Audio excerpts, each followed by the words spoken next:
like I thought I had like background music up or something. And we are live once again. Let's try this intro. Maybe we could chop that out for podcast people. It is the MLB Strategy Show for Wednesday, September 1st. I'm Josh Engleman. I am joined by Adam Scherer, and we are here to break down a 9-game MLB slate. Used to be 11. Now it is 9 because we lost Phillies and Nats about a half hour ago, something in that neighborhood. So we're going to be able to move through this bad boy pretty quickly. Before we do anything like that, please hit that like button, subscribe to the channel, then go subscribe to Awesemo Odds, then go subscribe to Awesemo Fantasy Football. Make sure you're hitting the notification bell on all three so you don't miss any of our content. But let's start here. Adam, how did your Tuesday go? I mean, financially not great, but I had a top 10 finish on DraftKings, which is always nice, but I still managed to lose money. So it's one of those where you look back and you're just like, yeah, okay, I made some good lineups. It didn't work out. It happens a lot in top heavy tournaments. It's always a nice reminder because, I think I've been pretty transparent that I've just been getting destroyed lately. It's always a nice reminder, to that I have teams at the top that just don't happen to be getting first place at the moment. How bad is the Roto Tracker link right now? Oh, it's bad. Yeah, I bet. Well, okay. We're pushing -6 figures, so that's not a lot of fun. Yikes. I went to that golf tournament with one of my friends on Sunday, and I was joking that I had earned the golf tournament because I won $50K on August 1st and managed to lose nearly $50K in August. So, oh man, that's brutal. That is brutal. We got 9 games to talk about. This one's going to be pretty easy. Let's just dive in. We can give our thoughts. I've got my stuff ready. Do we have ownership yet? We don't, which makes me think that we don't have top stacks either. Don't. So best of luck to you. I've got what I need. Let's kick it off with your team, actually. Blue Jays and Orioles. Go Blue Jays yesterday, or go Orioles yesterday, I guess. 5.9 run implied total for the Jays, 4 for the Orioles. Steven Matz and Matt Harvey. Matt's at 8,300 on DK, 8K on FanDuel. Harvey at 5,600 on DraftKings, 6,200 on FanDuel. How are you feeling about Matz? Because I assume that's where we need to start. Yeah, I mean, a lot always depends on the ownership with Matz because he's just kind of a run-of-the-mill pitcher. The strikeout stuff isn't great. For the season, he's at about 22%, 3.99 xFIP. Like, he's a good pitcher. He's not a great pitcher. Doesn't have great strikeout stuff. If he's going to be really popular here, then I think you can find other paths to go to and actually look to some Baltimore bats. But if he's not going to be that popular, it is still a pretty good matchup for him. Certainly a nice path to success. So a lot's going to depend on the ownership. He's not a pitcher that I feel he's not in a good enough spot, and he's not good enough that I'm like ownership agnostic on him. Okay. Harvey at 5,600 against the Jays. This feels like a tough sell. Yeah, really tough sell.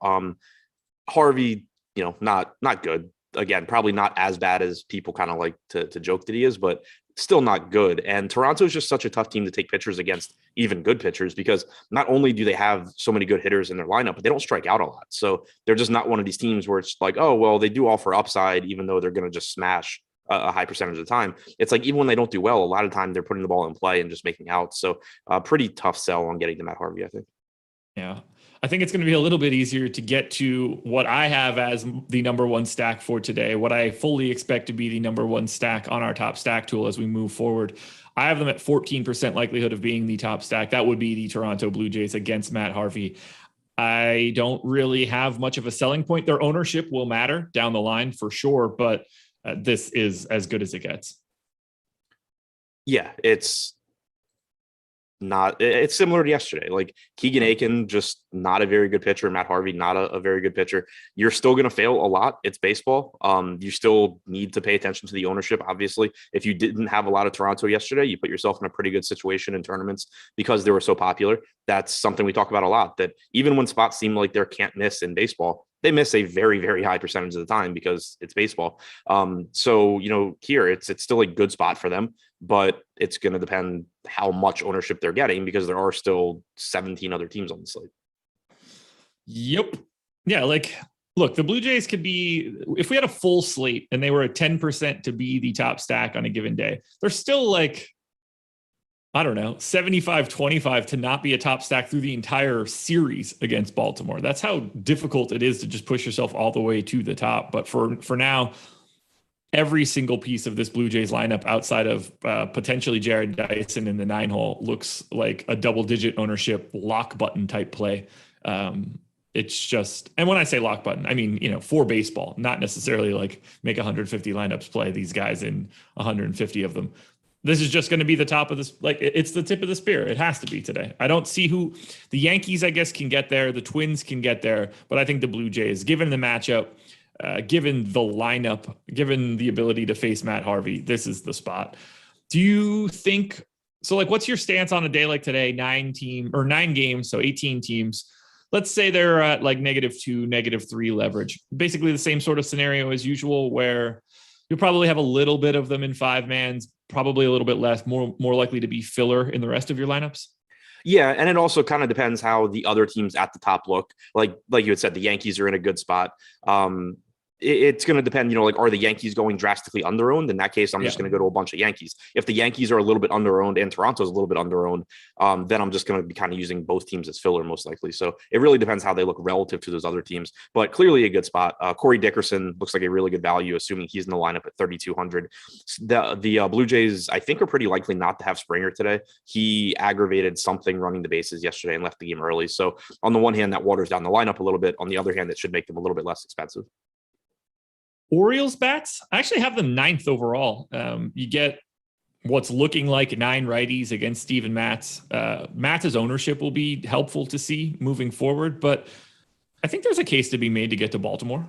Yeah, I agree. Matz, I'm assuming, is going to pull at least some ownership because the price tag, I think, is reasonable and the matchup is reasonable. But he's allowed a 153 expected ISO to righties this year. Not bad, but not crazy good. 319 expected WOBA, and you have plenty of right-handed power in this lineup with Mountcastle, Mancini, Santander, Hayes. Even Urias and Severino can do damage. Cedric Mullins is always a high upside play.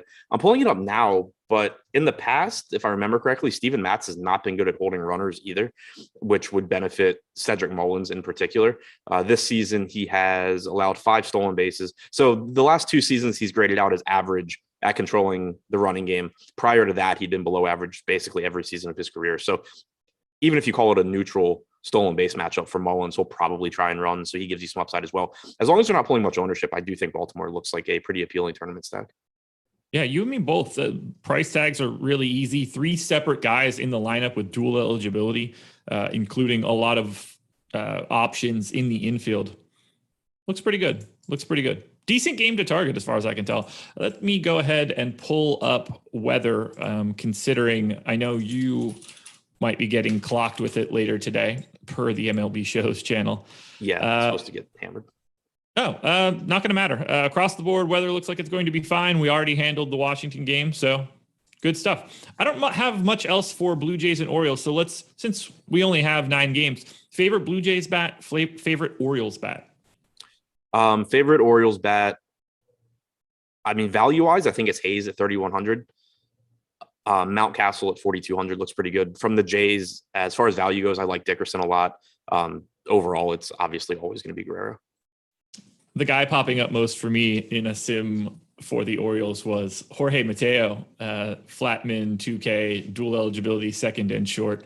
Not a good baseball player, that's for sure, at least per steamer, but that was who showed up the most. George Springer showed up the most for me from the Blue Jays. Angels and Yankees, 3.2 run implied total for the Angels, 5.3 for the Yanks. It's Packy Naughton once again going for the Angels and Garrett Cole going for the Yankees. Slightly different experiences between these 2 pitchers. I had Cole show up in 62% of my sims, so feel free to talk about Garrett Cole. Best I can tell, he is unquestionably the best option today because for some reason he's 9,900 and there are 3 pitchers more expensive than him. Yeah, pretty crazy price tag on him, especially when you get strikeouts for the Angels as well. Ohtani clearly is good, but Upton strikes out, Walsh, Marsh, Stassi, Adele, all these guys strike out a ton, and you have Garrett Cole with a massive strikeout percentage on the season coming in at 34.3%, 2.84 xFIP. I don't really see any argument against Cole here. Yeah, he's just I assume he's owned a lot.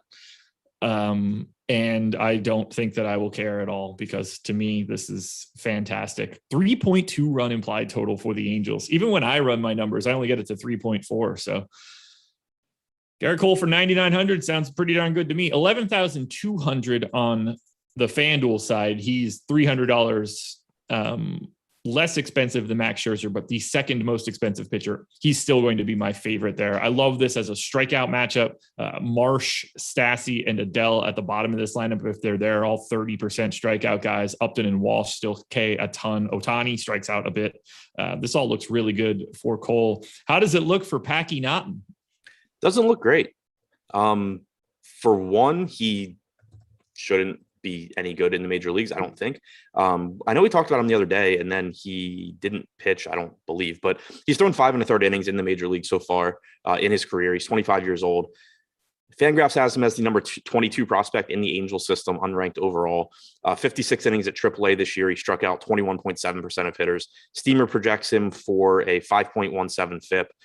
Not really the guy you want running up against this Yankees lineup, I don't think. So favorable pricing on the Yankees probably makes them popular. I do think it's a very good spot against him, and certainly not afraid to go to the Yankees bats here if the ownership is reasonable.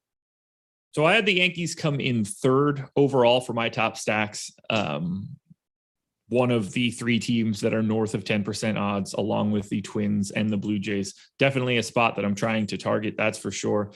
I don't have much else to add. I expect him to be a very heavily owned team. We still don't have any ownership, but yeah, this is going to be one of the spots I'm targeting, barring any aggressive ownership. Yeah, and I do think that there's a chance. Actually, I guess it's kind of tough, especially if you assume Springer's not in the lineup. I was going to say that I think there's a chance the Yankees end up going over-owned relative to the Blue Jays because of how cheap they are and the amount of value they offer. But if you take Springer out of that lineup and you're throwing a 4K or whatever he is, Gurriel in there, they're going to be pretty cheap too. So my guess is you get pretty balanced ownership between the Yankees and the Blue Jays. But the Yankees, I think, are underpriced. Like Luke Voit should not be 3,400. Giancarlo Stanton's cheap. Rizzo's still cheap. LeMahieu's cheap. Judge is expensive, but he's also really good. Just going to be a really easy team to get to. Favorite Yankees bet? I mean, Judge, but salary included, I would say Voit. Don't sleep on the lefties here, though. Joey Gallo hits left-handed pitching. Anthony Rizzo hits everybody, and Naughton probably won't be in the game that long anyway. You prefer Judge to Stanton? Yeah. Okay. I just think he's a better hitter, and the pricing isn't that different. That's fair. 800's a lot. Yeah. Also, pretty pissed off at Stanton right now because I'm sure you weren't watching the game, but he hit a ball in his final at bat. He came up with, I think, 2 guys on, down by 3 in the 8th inning. I'm in 9th place with a Yankee stack, so extra innings would be fantastic. He hits one, and off the bat, it looked like he kind of got under it, but then he just stood and watched it. And so I'm like, okay, it's Stanton. He hit a fly ball. It's probably a home run. Dies on the warning track. And so that was the difference between me making a lot of money last night and not. So kind of pissed off at Stanton for misleading me and making me think he'd hit it out. I don't have much else here for the Yankees. Is there any viability for the Angels against Gerrit Cole? I don't see it. Just a really, really tough spot. And, we don't have ownership yet. So maybe if you were 50 or 60% owned, you could start making that case. But I kind of doubt that you get there when you have Scherzer on the slate. I think it's going to be, ownership will be spread out enough that if you're getting 30, 40% on Cole, there's no real reason to go to the Angels, I don't think. Yeah, like I said, he showed up in 62% of my sims. I'm not going to be getting him at a 2-to-1 ratio here. To me, there's no chance that he's showing up anywhere below 35. Yeah, I think in the 40s is the more likely scenario, which is great and all. But I mean, what are we looking for here? You need a very, very, very specific outcome for that to work out well. He can just be not all that good, and it's not going to make a difference. I don't need to target this one. Anyway, Ohtani as a one-off, cool. I was going to say always Ohtani, but that goes without saying. At least you're allowed to have him as a hitter today. That's good. So that is helpful, at least a little bit. Oh, which reminds me, I left the X on his name and didn't run him for anything here. Not that it's going to matter all that much, but I forgot that. Cole has been back to giving up more power to lefties this year. We had seen that kind of turn around over the last year or two. But this year, 173 expected ISO to lefties, 131 to righties. So again, you're not going out of your way to take guys against Cole, but Ohtani is always an option. All righty. Well, that's a quick 2 games. So we could talk a little bit about today's schedule. Not a ton going on early, but things pick up. Business picks up a lot later today. 5 p.m. Eastern, you will be back. MLB Deeper Dive with Eric. Did you watch any bit of him eating chalk yesterday? I saw the screen grab and was not upset that I missed it. Yeah, no, it was pretty gross. It was pretty gross. I mean, as gross as it can be, it just seems like it would be a really uncomfortable experience. Probably grosser for him than you. I don't know. I think it's this. No, because I think it's worse for the person watching. He just looked uncomfortable, and that's kind of bummer. That's what I saw in the screen grab. Yeah, it's just so dry. I was gonna say it's probably so chalky. No shit. Might be. MLB Live Before Lock at 6 p.m. coming up immediately after the Deeper Dive. That will be myself and Greg Ehrenberg. But we're not done then. PGA Live Before Lock for the Tour Championship, 7:30 Eastern time tonight. Van Raza and Eric the Chalk Eater will be back for a little bit later. Eric the Chalk Eater definitely sounds like a Stern character. That's all I got there for the daily schedule. Free content today. MLB ownership is free. PGA rankings are free. And if it was up to Kess fan, everything that we do would be free and more bountiful. But unfortunately, that's not how it works. So just MLB ownership and PGA rankings today. Moving it on to Rays and Red Sox. 3.8 run implied total for the Rays, 3.7 for the Red Sox. Drew Rasmussen and Chris Sale. I got Rasmussen at 3%, 7K. I got Chris Sale at just 10%, 10,400. It's not like I don't like Sale, but very difficult matchup against the Rays. We just established that Garrett Cole is cheaper than Sale. We have Scherzer above Sale, Carlos Rodon in the middle of Sale and Cole. There's just a lot of pitching at the top. Hell, Kevin Gossman's 8,700 today. We'll get to that eventually too. Let's start with Chris Sale because I assume that's the more interesting piece. How do you want to manage him against the Rays? I'm really, really interested to see where the projected ownership is on Sale. I think it should be very low. If it is, you can always make the case to go to him just because he's so good and the strikeout stuff's so good. But I really don't think he should pull much ownership here because, you mentioned all those options around him. You have Cole, you have Scherzer, you have Rodon, you have Gossman. Not only, is it a difficult task to beat all those guys anyway, and it's a relatively tough matchup against the Rays. But so far, Sale has gone 5 innings, and 5 1/3. He's thrown 89, 71, and 80 pitches. The Red Sox really haven't shown that they're interested in having Chris Sale go very deep into games. And that's not to say he can't get you 20, 25 points in 5 innings. He very clearly can. I think he's done it in all 3 starts. But when you have to beat that group of guys that are going to be allowed to go 100 plus pitches, you're kind of just, giving up 10 to 20 pitches. That makes life pretty difficult unless you're getting a massive ownership discount. Any interest in Rasmussen at just 7K? Good pitcher. Just don't think he goes deep enough in this game, and he's facing the Red Sox. Yeah, that's where I'm at. I think he's got good stuff. So far in his starts, he has a 20% strikeout percentage, but wouldn't be surprising to see that come up. But not anticipating him going deep enough into this game that I want to pay 7K for him, not to mention a really difficult matchup against the Red Sox. Yeah. Let's talk a little bit about bats then, because this doesn't feel like a spot. Both teams sub 4 run implied total. I don't have the Red Sox or Rays grading out all that well, 13th and 14th overall. Do you see any utility for going to the bats? I don't really see it here. These are 2 teams that I had said, especially Tampa Bay. I've been interested in the last couple of days because they weren't getting much ownership. But Chris Sale, a much better pitcher than Tampa Bay's faced in the last couple of days. Rasmussen, I think, just makes the matchup really difficult because you're going to get 4 or so innings from him, and then you're going to get the Tampa Bay bullpen behind him. I think, the fact that we have a 3.9 implied run total on the Rays, 3.7 on the Red Sox, basically gives you that, paints the same picture that just not the same type of upside, I don't think, that you've had recently. So pretty difficult for me to get the bats in this game, not to mention it's a really difficult park to hit in. Yeah, it's just not going to be a spot. Only guy that showed up at 5% or higher in my sim, other than Chris Sale, obviously, was Devers, and he hit the 5% mark on the dot. So to me, it's not really a spot that I'm going to go crazy to try to get to. This is more of a pitching game, and it's not even like a pitching game that I find to be really easy to target either. This one's just a stay away. Hopefully it doesn't pop off in any real direction. Do you have anything else for Rays and Red Sox? No. Do you have a favorite bat in this game that you would be happy to target either way? Devers, I guess. Okay. But no, not really.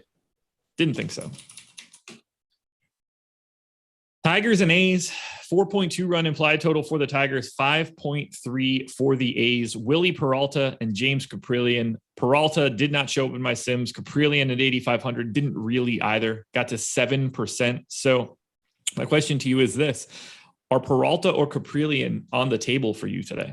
Peralta definitely isn't. The A's, I think, are just one of the most difficult matchups to take pitchers against, and then Peralta just isn't good anyway. Caprillion, I could see getting there because I think he's an okay pitcher. The matchup against the Tigers isn't bad. He has a 24.5% strikeout percentage. The issue is just the opportunity cost on the slate. You have all those aces at the top, but then, like you said, you have Gossman at 8,700. You have Max Fried's in a really tough matchup, but he's in that price range as well, at least. So I think it's just gonna be really, really tough to get to that salary on Caprillion. I do assume he'll be low owned. So certainly someone where you can use for an ownership discount where you need it. It's a perfectly fine matchup. But as far as priorities go, I think it's just going to be really difficult to be choosing to give, a lot of exposure to Caprillion at the expense of some of these other pitchers. Willie Peralta used to be good, didn't he? No. No? Who am I thinking of? So. Freddie, yeah. Johnny was good. Many Peraltas. Shout out to Jake Peralta. 9-9. Let's talk I actually A's bats. just watched that show, off and on. Like, it was one of those I would just put it on and then, fall asleep while I was watching it and not bother to go back and rewatch. But just got through that. It's fantastic. Yeah, it's for what it is. It's good. Yeah. Every single character is unique enough. You love seeing each one of them be in different roles in different episodes. I love the mix and match of it all. And you're in and out in 25 minutes. It's an easy watch. Yeah. And if you sleep through 3 episodes, it doesn't matter. No, not at all. A's bats, they showed up 5th for me, 9.5% chance of being the top stack, just 0.1% behind the White Sox for 4th. So I do really like the idea of getting to Oakland here. Peralta projects with a 5.06 FIP via Steamer. So I will happily grab some Oakland A's. Great park, great pitching matchup, great implied total. What's not to like? I really like the A's here. And my guess, and clearly this is just a guess right now, but my guess is that they pull less ownership than the Yankees and the Blue Jays because Marte's really expensive. Olsen's really expensive. Chapman's expensive. The rest of the lineup is pretty fairly priced, but I just think you're going to see my guess is that you're going to see more ownership going to the Jays and the Yankees, even though the A's have that same kind of upside. Peralta doesn't strike out a lot of guys. It's a park upgrade for Oakland. He's a lot of 181 expected ISO to lefties this year, only 123 to righties, but it's still a pretty small sample. I think you see that increase going forward. And even if Peralta continues to be good at limiting power overall, the A's are just not your average offense. So I really like the upside that the A's give you here, especially if they're going to be lower owned than the Jays and the Yankees. Yeah, something's going to break interesting here between Jays, Yanks, A's, like I said, White Sox and Twins. My 5 teams, very, very, very different in comparison to the rest of this slate. One of those teams for sure is not going to be pulling a lot of ownership and will just ultimately get pushed to the top for me. Maybe even 2 in this scenario. No idea who that's going to be right now, but the A's sort of do fit the bill here of being a team that could potentially be a little underrepresented. Do you have a favorite A's bat? Matt Olson, if you're not worried about price. Probably Jed Lowry, cost factored in. Yeah, that's fine. Josh Harrison's 3,900, second short eligibility, not the best hitter in the world in terms of anything, talent, power, all of it, but is very cost efficient if you're trying to piece this one together. And he kind of just does everything relatively well. He gives you stolen base upside. He has some power. He led off yesterday. I'm guessing that's just because Scuba was pitching, but if he's leading off again today, that's obviously an even better value. Yeah, that getting the dual eligibility at second and short is just massive. Yep. Thoughts on the Tigers bats going up against Caprillion? I have them 11th out of 18, so they're pretty firmly just in the middle of the pack. I think there are some spots here, but no sort of major priority. Yeah, agreed. The one thing that stands out about Caprillion is that he has had some pretty major issues with left-handed bats this year. Against righties, he has struck out almost 30% with a 167 expected ISO, 274 expected WOBA. Really, really good numbers there. And then you compare those to his numbers against lefties, where he only has a 19.5% strikeout percentage, 360 expected WOBA, 205 expected ISO. Just looks like someone where you would like to target some left-handed power. You have Akil Baddoo at 3,300. You have Robbie Grossman at 4,100. Candelario, your boy, at 4,300. I think Baddoo and Grossman in particular look like pretty strong options here. So like Candelario has sort of saved himself. It was not looking good for a bit. He's a lot better now, isn't he? I actually was pulling that up now because I'm not sure. I just make fun of you every time I get the chance. This season, he's got a 113 WRC plus this year. Look, see, I've been telling you, man. I've been telling you, I was all over this one. 136 last year. Holy shit. Okay. So I was pushing him aggressively, I assume, in 2019 when he had a 72 weighted runs created plus and it looked like absolute shit. Yeah. So he has a 136 WRC plus last year, 113 this year, bringing his career total to 100. Over the past 2 years, 119. That'll work. The 350 BABIP is a little scary. Wow. Just in general, the BABIP over the past 2 years is very, very different. 151 ISO this year, isn't crazy. I still definitely prefer Baddoo and Grossman, but you can play Candelario as well. Of course, you can play Candelario, absolute baseball legend for the Tigers. That makes me happy though, because it was definitely not going well for. I mean, that's what happens when you're using a projection system. And he started off pretty decent and cratered bad. He was projecting as like a 35 plus weighted runs created guy, more than where he actually was. So I was getting him like crazy at basically a neutral hitter, and he was hitting like a pitcher. Oh man, it's the worst. Anything else for Tigers and A's? No, really like the A's, really like the left-handed bats on the Tigers. Dan T wants to know if you are drinking wine, which is, I guess, not outside the realm of possibility. It's not outside the realm of possibilities, but no, it's iced coffee. Okay. What if you would have been like, I am. I drink a bottle of Merlot before the day starts. Yeah. No, I mean, better chance it would have been like a Jack and Coke or something. Yeah. Well, a boy can dream. If you want to sign up for our season-long and best ball content, boy, are you in luck. Use the promo code WR to get our fantasy football draft kit. It's going to be the same projections, tools, and analysis that we use for our NFL DFS package. That's also going to include Draft Wingman, which I have shown multiple times on videos on the Fantasy Football channel. I'm going to show the mock Draft Wingman on Thursday. I think that's just going to be pre-recorded because it's probably only going to be about 5 minutes, but keep your eyes peeled for that. Best ball rankings and stacking guide, trade value chart, and more. You can get 33% off using that promo code WR, up to a $35 credit for underdog and FFPC leagues. You're going to spend less than $10 on our draft kit for season long and best ball. Don't pass up this deal. It's a fantastic value, super cheap. You should get it. Use that promo code WR. Royals and Indians, 4.7 run implied total for the Royals, 4.3 for Cleveland. Jackson Kowar, I don't know. Jackson something going for the Royals. Logan Allen for Cleveland. This one doesn't feel like a pitching matchup for me. Not really the spot that I'm looking to go for either guy. Does Jackson or Logan stand out to you? Cower, or however you pronounce that, is kind of interesting to me because he's only 5,200. It's not the best matchup against Cleveland, but he was putting up legitimate strikeout numbers at AAA this year. He made 17 total appearances, 16 starts, 80 2/3 innings at AAA, struck out 34% of hitters. 10% walk percentage is elevated. Steamer projects him for 8.4 strikeouts per nine with a 4.46 FIP in the majors. For 5,200, especially on this slate where like there's bats I want to pay for, there's a lot of pitching I want to pay up for. I think it's just going to be useful to have someone to kind of balance that out. I don't mind just kind of gambling on him and hoping for the best. He showed up in 7% of my runs, so it's not like he's like a complete zero for me. I do have an alternative pay down option. We'll see if that's an actual real thing as we get there. I don't really want to get to Logan Allen here, though, at 5,800. Do you? You can make the same case, like salary-wise, but I would get to Cower first before I get to Allen. Not that it's a bad matchup against the Royals, but I just think Allen has worse strikeout stuff, and Kansas City is a pretty difficult team to strike out. Allen did throw 88 pitches his last time out, though. So if he's pitching well, I think he can actually give you length here. I have the Royals 6th and the Cleveland Indians 7th for the day, but both are pretty significantly behind my top 5. Do the bats stand out here more for you in comparison? I think the bats look pretty good. They're also cheap, so I would expect them to get a lot of ownership here. I mean, Salvador Perez is ungodly expensive on DraftKings at 6,200. Merrifield's priced up to 5K, but outside of that, 2,900 for Santana, 2,600 for Dozier. They, I guess, are expected to have Adalberto Mondesi back finally. That makes the lineup, have more upside. He's actually not cheap though.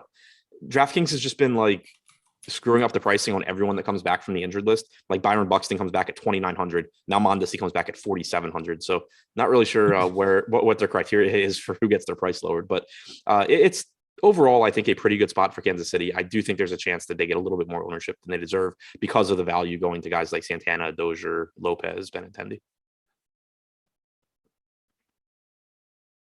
I just got caught up reading something that I can't even say on this stream right now. It's that ridiculous. I'll paste it to you in a little bit. I have the Royals a little bit ahead. They're 7% chance of being a top stack. I've got Cleveland just under 6%. Merrifield, Lopez, Perez, the guys that are popping the most for me. Miles Straw popping the most for Cleveland. If there's not enough, I don't know. I feel like both of these teams are just going to float into the ether, although price really is interesting. If either one of the pitchers pull a little bit more ownership, I think I'm more likely to get here, but I feel like the Royals and the Indians are just going to get pinched by the teams above them. Yeah, that's how I feel too. I don't have an issue going to either team, but I think my expectation, just kind of looking at salaries, looking at implied run total, is that they're just going to kind of come into the middle of the pack where ownership's about where it should be. I don't have anything else for Royals Cleveland. This is probably the most uninteresting game of the day.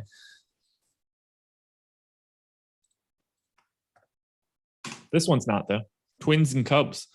5-run implied total for the Twins, 4 for the Cubs. Joe Ryan and Justin Steele, the two pitchers that look to be going here. At least that's what I have. Do you have Ryan and Steele as well? Just to double check? Yeah, it looks right to me. Okay. Well, talk to me about 5K Joseph Ryan.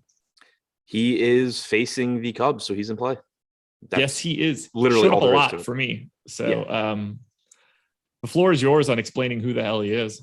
So he has spent most of this year in Tampa Bay's system. My guess is that he was part of the Nelson Cruz trade. He made 11 starts, 12 total appearances, 57 innings for Tampa Bay at AAA. And then he's made 2 starts, gone 9 innings for Minnesota at AAA. While he was with the Rays, where, you have a bigger sample size, struck out 34.9% of hitters, only walked 4.7%, 3.45 xFIP. Steamer projects him for 9.6 strikeouts per 9. Looks good. I mean, Fangraphs has him as the number 10 prospect in Minnesota's system and unranked overall. That's clearly something that could change. I mean, his minor league numbers this year have been fantastic. And now he's facing a Cubs team that has last I checked, at least the highest strikeout percentage by a wide margin since the trade deadline. If it's not still the highest, I'm sure it's very close. So at 5K, I'm with you. We mentioned the 2 cheap pitchers in the Kansas City game, but Joe Ryan, I think, stands out as the priority for me. Showed up in 30% of my sim. Yeah, I don't really have an issue with that. Second most, tied with Carlos Rodon, who we're going to talk about in a little bit, but at 5K, this makes it really easy to do whatever you want. And given those strikeout rates, I got him in for 4 2/3 innings too. So I think that the utility is there. Facing the Cubs makes you look good. His last 5 starts, and there's a 1 month a 1 month gap in here, but 5 innings last time out, 4 the one before that, a month off for whatever reason. It was between the Rays and the Twins. So I don't know if it just took him a while to get to wherever he was supposed to be, but 4, 7, 5 innings. So I mean, he's take a horse. Well, I don't know if he was injured. I don't know if he had X amount of time to pack up his stuff and move, and he took all of it. I don't know. I don't think that's how that works. I don't know. So I mean, so then he was injured, right? What's the alternative? I mean, I assume that he was injured. I don't think that it was because he took his sweet time during a trade. Yeah, you're probably right. I don't think he had to walk from Tampa to Minnesota. Well, no, what I was actually thinking was like sometimes when veterans get traded and they don't want to go, they take like every single day until they contractually have to report. But I kind of doubt that a pitching prospect trying to make it to the major leagues did that. Yeah, I think the number 10 prospect in the system probably at 25 probably just got his ass there. Yeah. But anyway, yeah, around 5 innings, I think is a reasonable expectation. Okay. Either way, I like him quite a bit here. I don't, however, like Justin Steele. Is there any value for you in Steele? I don't really think so at his price. Like if you were, in that 5K range, he wouldn't be any worse to roll the dice on than like Logan Allen, for example. But you're kind of paying a premium for the opportunity to take a pitcher that isn't likely to have success against a Twins team that is a pretty dangerous offense. Speaking of that Twins dangerous offense, this is my number 2 stack right now. Only behind the Blue Jays in particular, what will likely be chalk Byron Buxton at 3,400 will be happening again. He is pacing the Twins, but loading up against Steele with 9 righties feels like a pretty nice spot given all the power here. Yeah, I would be shocked if this team isn't massively owned at their salaries. It looks very similar to yesterday, a team that I would expect to get to a lot of in cash. Byron Buxton is I feel pretty comfortable at 11:37 a.m. saying Byron Buxton's a lock in cash games. Obviously, I haven't made lineups and things can change, but I'd be very surprised if Byron Buxton doesn't end up in there at that price. But Polanco, Donaldson, Sano, these guys are all going to be sort of towards the top of the options at their respective positions as well in this spot. But in tournaments, that's typically just going to drive up ownership. So not saying not to roster them. They still have a place if you're going with a low owned team, low owned pitching, whatever. They're still going to be some of the best point per dollar projected plays to round out your lineup, but definitely going to want to be aware of the ownership of the rest of your lineup. Buxton's going to be owned like crazy. He was the top individual hitter coming out of the sim today. So Buxton was like 25%. Buxton was like 25% on the 14-game slate yesterday. Yeah, so you can assume that it's going to be a little bit higher. He didn't hit leadoff yesterday, did he? I don't remember. He's in my projected lineup as leadoff today. If that's the case, it's going to be even higher. Yeah. And to be fair, yesterday I played him like 25%. I didn't play the Twins as a whole 25%, but it was just like he hit second yesterday. But it was just like, I had enough low-owned guys where it's just like, okay, I need a cheap outfielder. Why not just use Buxton? You want to use any cheap outfielders from the Chicago Cubs today? If Ryan's getting ownership, you can definitely make the case to go to the Cubs just because this is some guy making his major league debut. There's definitely volatility here. So that would be the case for the Cubs. There's not anything you're looking at saying like, oh, this is a great play. Like Frank Schwindel at 3,200, probably a bit underpriced, but it would simply just be a negative correlation play. Like clearly, if you're going to get, let's call it 40% ownership on Cole, and then let's call it 15-20% ownership on Ryan, I would still rather be taking the stack against Ryan because we really don't know what we're going to get from this guy. Yeah. Whereas Garrett Cole, if the team facing him wins the slate, go buy a lottery ticket. I have the Cubs 12th out of 18, which makes me feel a little bit better. Like that's not the ass end of all of this. It's not a particularly high likelihood of being a top stack, but at the same time, that works for me if Ryan ends up pulling any ownership. But we will see that. We'll definitely touch on it more once we get to the deeper dive and live before lock a little bit later today. We'll move on one more here. Actually, nope, I got this one set for 2. So let's talk a little bit about Odds Shopper, the presenting sponsor of this show. If you're betting on sports, shopping around to find the best line is the best thing you're going to be able to do. You'll find a bigger edge in getting the best line than you probably will in just simply making your bets. We've got it for game lines, so sides, totals, player props, player futures, team futures. You can set notifications for when lines move. Don't leave that edge on the table. Even better, for our player props for MLB, which are based totally on the same projections that come out for DFS sides, we have expected ROI and expected win percentage on all of them. You can immediately just sort by expected ROI, click the best line that you can see, and move forward. It's all right there for you for free. So make sure to go to oddshopper.com. 3 games to go. Let's close this bad boy out. White Sox and Pirates. 5.5 run implied total for the White Sox. 3.1 for the Pirates. Carlos Rodon and Max Kranick. Kranick, not a guy showing up for me. I got to Rodon in 30% of my sims. That's ahead of Sale. That's ahead for me of Scherzer. Great spot against this lackluster Pirates team. How do you feel about Rodon? I think he looks great. Really, really good matchup. The Pirates, one of the worst offenses in baseball. Rodon had a tough matchup coming back from injury, faced Toronto, went 5 innings through 67 pitches. So I think that's the risky part. Like kind of like we were saying before with Sale, he's kind of been limited to 5 innings, 80 to 90 pitches. When you're comparing Rodon to Scherzer and Cole, I have trouble being really confident in how deep he's going to go into the game. I do really like the matchup, so I put him ahead of Sale just for that reason. I did not win one of the goons. That sucks. It certainly You said does. you were getting Rodon as your like highest owned pitcher. How deep do you have him going in this game? No, he's second behind Cole. Oh, okay. And 5 1/3, by the way. Okay. If that still matters. Yeah, I think that's reasonable. Yeah. To me, he's like Cole went to 62%. Rodon went to 30. Oh, okay. So yeah. Rodon is in the same bucket as Sale for me, I think, where he gives you a really high upside for as long as he's in the game. But I don't anticipate him giving you like 7 innings or anything like that. The matchup is better though, so that gets him ahead of Sale for me. Still not in the same bucket as Scherzer and Cole, but different pricing on Scherzer as well. I assume we're crossing off the Pirates. Yeah, that's something I'm typically comfortable with. Yep. White Sox are my number 4 stack though, just on the outside of that 10% mark for being a top stack. Happy to grab them against Max Kranick, like the projected total, like the power in this spot. I like a lot of the White Sox. This is just another spot that's going to come down to aggregate ownership. Yeah, another team that likes to cost me money pretty frequently, but there's enough good offenses on this slate. They can't all be popular. And so I just want to get to like whoever is lower owned out of the White Sox, the A's, the Yankees, the Blue Jays. One of those teams isn't going to be able to pull, at least one of those teams isn't going to be able to pull a ton of ownership. So I do like getting to the White Sox if they happen to be the lowest owned one. Luis Robert at 4,400 stands out as a very good value, as does Yohan Moncada at 4,500. So far, I think Moncada and Donaldson stand out as probably the 2 third base cash options that we've talked about, especially if Moncada's hitting second. And then you get, just a good White Sox lineup. Grandal being back makes this lineup deeper. He has power. You potentially are going to get Brian Goodwin at a cheap price tag in there along with Andrew Vaughn. So it's a nice balance of expensive bats and some value as well. I like the White Sox. Really just going to come down to who gets the ownership out of them, the A's, the Yankees, and the Jays.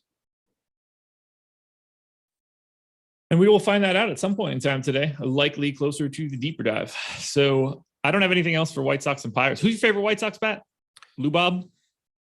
Yeah. I also really like Grandal just because he's a catcher and he's expensive enough. He probably won't pull that much ownership. Like I would guess where people are paying up at catcher, they're going to try and get Salvador Perez, and maybe Grandal goes a little bit overlooked, but just, ignoring that, Luis Robert.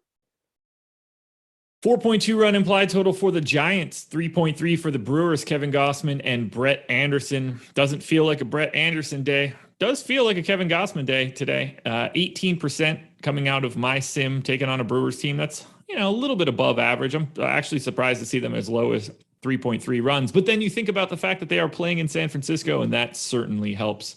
This looks like a really nice combination of price and park for Kevin Gausman. Yeah, I mean, Gausman's concerning because he has struggled a bit recently. The walks, he didn't walk anyone his last time out. He walked 1-1 before that. But recently, you've seen the walks kind of increase compared to where he was earlier in the season. Strikeouts have taken a hit as well. Only struck out 2 in 6 innings against Atlanta last time out. Struck out 5 in 3 2/3 against the A's, where he got lit up or got unlucky, about 5 unearned runs, or 5 total runs, 2 earned 2 starts ago. But you also aren't seeing him go as deep into games. So that is a little bit concerning, but with his price tag dropping to 8,700, I think that mitigates a lot of these concerns. It's something we talked about yesterday with Blake Snell. We talked about it with, I don't remember if it was Giolito or no, we talked about it with Woodruff and Snell yesterday, where when you view Kevin Gausman in the light of, he's been like a 9,500 plus pitcher for a long time this season.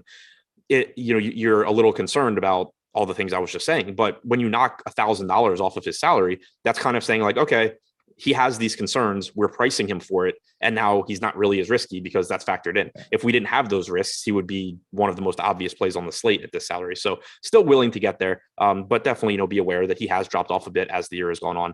Good park to pitch in, supposed to be 55 to 60 degrees, 3.3 implied run total for the Brewers. Still looking to get the Gausman here at 8,700 despite recent concerns. How do you feel about the Giants' bats against Brett Anderson? Doesn't strike a lot of guys out, but pretty good, generally speaking, for not being able to mow those guys down. I'm pretty indifferent to the Giants, given the park, given the matchup. They are 8th overall for me, not really pulling any ownership. If I got to the power, if I got to someone like $3,200 Darren Ruff, I think that's okay, but not a team that I'm going to prioritize. Yeah, me neither. I'm assuming they're not going to get much ownership, which is always appealing when you talk about the Giants because they're so good. Brett Anderson this year, 13.9% strikeout percentage, 175 expected ISO to righties. Bryant, Ruff, Posey, Slater, Flores. I mean, these guys are all strong options. Brandon Belt hits everyone well. Crawford's really good. Yastrzemski's really good. I mean, it's still, I think, an appealing stack, but it's not going to rival teams like the White Sox and the A's and the Yankees and the Jays. So if they're, let's say the Giants are getting 2% ownership or something, it's a team where in 150 max, I probably come in over the field on that. But in 3 max, I doubt that I'm getting to the Giants. Yeah, I think we're on the same page there. Not really anything else to say. So let's close it out with another nice pitching matchup. Dodgers and Braves, 4.4 run implied total for the Dodgers, 3 for the Braves. Max Scherzer and Max Fried in the battle of the Maxes. One of these guys is the Max. Someone's going to be the Min. Scherzer, 25% ownership coming out of my sim. Fried did not get to him at all at 9K. How are you feeling about Scherzer, and sort of put him in perspective of these other guys at the top, maybe from Cole up? Yeah, I mean, I feel good about Scherzer. He's a really, really good pitcher. He's struck out 34.6% of hitters this year. That's second highest on the slate behind Carlos Rodon, in that same ballpark as Chris Sale and Garrett Cole. The matchup against the Braves isn't the best. They're definitely a dangerous offense, but Max Scherzer, one of the best pitchers in baseball. You're just going to side with him. The thing that makes it difficult to get to prioritize Scherzer over someone like Cole is that on DraftKings, you are paying an extra $1,000. It kind of just ends up being like yesterday's slate where Walker Buehler was clearly a top option, but he was just more expensive than everyone. So in tournaments, I played a lot of him because he wasn't getting as much ownership as guys like Giolito that were discounted. But in cash games, you're just going to look to those, to the, better point per dollar options. So today I fully expect Cole to get more ownership than Scherzer. I think he's the better option ignoring ownership, but you will want to pay attention to how big that gap gets because it's only $1,000. That's not that difficult to make up with hitters. And if you're getting something like, yesterday, for example, in the large field tournament on DraftKings, Giolito ended up being 50%. Buehler was 25%. If you end up getting something like getting 2-to-1 odds basically on Scherzer over Cole, I'll gladly start to just find some cheaper bats so I can get to more Scherzer. So Cole, I think the preferred option, but definitely pay attention to ownership because it's not preferred by that wide of a margin.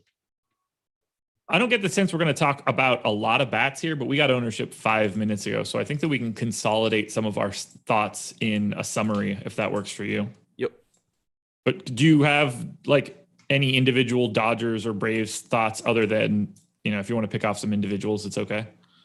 Yeah, I don't really have much other than the Dodgers are really good. They're getting 3% ownership. You can always play the Dodgers, but nothing that jumps out here. Fried's a pretty good pitcher, does a pretty good job of limiting power against righties this year. 22.4% strikeout percentage, 295 expected WOBA, 131 expected ISO. Obviously, this is a group of above average righties, so the upside, the potential is there, but still a pitcher that I have enough respect for. I don't anticipate just jamming Dodgers in everywhere. Looks like I was pretty dialed in. Garrett Cole coming in at 50% ownership. Looks good. Scherzer at 36, Rodon at 30. I basically have those two guys flip-flopped. 14% for Sale, so that seems fine. Gausman just north of 20%. And Joseph Ryan coming in at 17%. I think the piece that we need to talk about most, because Scherzer, Sale, Rodon, Cole, nobody needs any hints on rostering studs. How do you feel about Joseph Ryan or Joe Ryan, however you're supposed to say it? He's multiple names in multiple places. How do you feel about him at 17% ownership now that we have that number? I like him a lot there. Yeah. When you look at the top pitchers tool, we have him with a 13.2% chance of being a top 2 pitcher, 17% ownership.